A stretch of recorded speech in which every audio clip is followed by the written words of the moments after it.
Viewers, आप सभी का स्वागत है आपके अपने यूट्यूब चैनल सोम क्लासेस में। और ये जो पार्ट है वो है चाइल्ड डेवलपमेंट एंड पेडागोजी, बाल विकास एवं शिक्षा शास्त्र। 100% एक्यूरेट आंसर के साथ हम आपसे क्वेश्चन पेपर डिस्कस कर रहे हैं। एक खेल क्रिया के दौरान चोट लगने पर रोहन रोने लगा। यह देखकर उसकी पिता ने कहा कि लड़कियों की तरह व्यवहार ना करो। लड़के रोते नहीं हैं, पिता का यह अर्थ है, तो इसका बिल्कुल सही है। लैंगिक रूढ़िवादिताओं को दर्शाता है, इसमें कोई दो राय नहीं है। और ऑप्शन नंबर 1 इसके लिए राइट आंसर हो जाएगा। क्वेश्चन नंबर 2, एक प्रगतिशील कक्षा में ऑप्शन नंबर 3 ज्ञान की संरचना के लिए प्रचुर मौके प्रदान करना चाहिए। ऑप्शन नंबर 3 इसके लिए राइट आंसर हो जाएगा। देखिएगा, आप जो निशान लग रहे हैं इन पर ध्यान ना दें। जिन आंसरों को मैं बोल रहा हूं आप उन पर फोकस करें।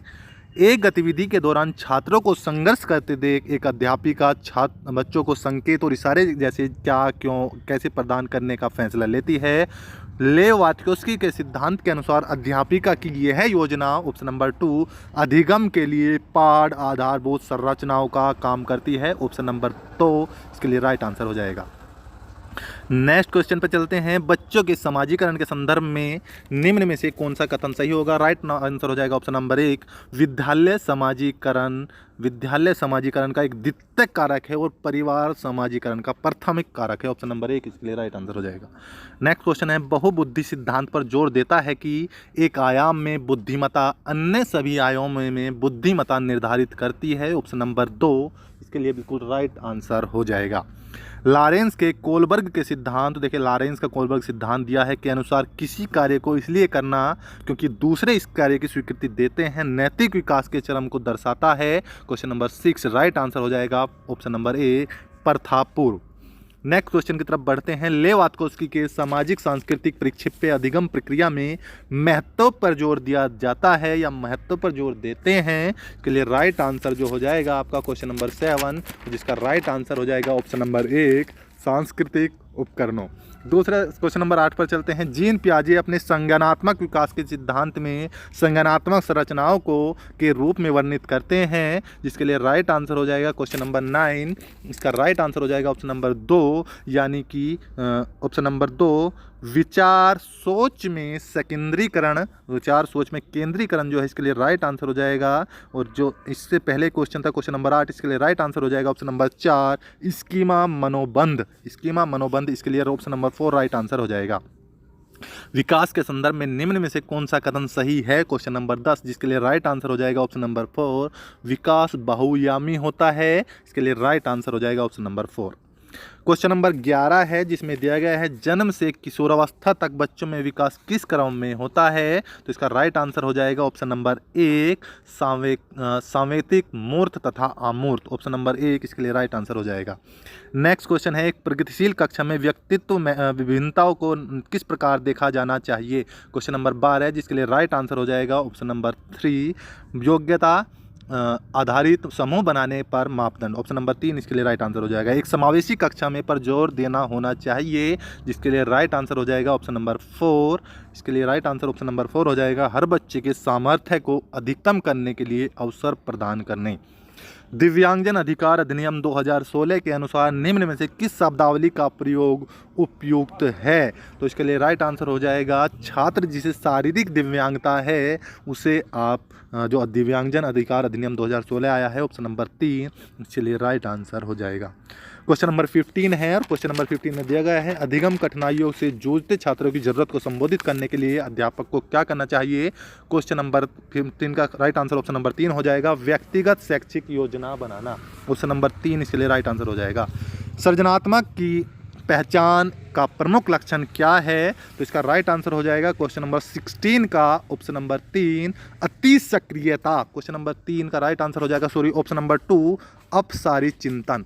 अब राइट आंसर ऑप्शन नंबर 2 हो जाएगा अपसारी चिंतन। नेक्स्ट क्वेश्चन की तरफ बढ़ते हैं। विविध पृष्ठभूमियों के अधिगमताओं को संबोधित करने हेतु अध्यापक क्वेश्चन नंबर 17 जिसका लिए राइट आंसर हो जाएगा ऑप्शन नंबर 2 विविध विन्यासों से उदाहरण लेने चाहिए। समस्या समाधान क्षमताओं को किस प्रकार सुसाध्य किया जा सकता है? ऑप्शन नंबर राइट हो जाएगा 1 लगातार अभ्यास और कार्यान्वयन पर जोर देकर। क्वेश्चन नंबर नेक्स्ट की तरफ बढ़ते हैं क्वेश्चन नंबर 19 और क्वेश्चन नंबर 19 है अधिगम की प्रेरणा को किस प्रकार कायम रखा जा सकता है। तो राइट आंसर हो जाएगा ऑप्शन नंबर 2 प्रवीण अभुमुखी लक्ष्यों पर जोर देकर। ऑप्शन नंबर 2 इसके लिए राइट आंसर हो जाएगा प्रवीणता अधोमुखी लक्ष्यों पर जोर देकर। शर्मिंदगी देखिएगा क्वेश्चन नंबर है शर्मिंदगी, इसके लिए राइट आंसर हो जाएगा ऑप्शन नंबर 2 का संज्ञान पर नकारात्मक प्रभाव पड़ सकता है। ये बिल्कुल सही है, संज्ञान का नकारात्मक प्रभाव पड़ सकता है। निम्नलिखित से अध्यापन अधिगम का सबसे प्रभावशाली माध्यम क्या है। और ऑप्शन नंबर 2 हो जाएगा इसके लिए राइट आंसर संकल्पनाओं के बीच संबंध खोजना। Right answer option number 2।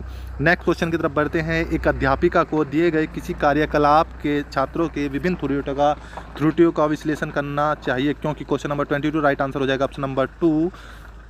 Option number हो जाएगा 2 त्रुटियों की समझ अध्यापन अधिगम प्रक्रियाओं का लिए अर्थपूर्ण है।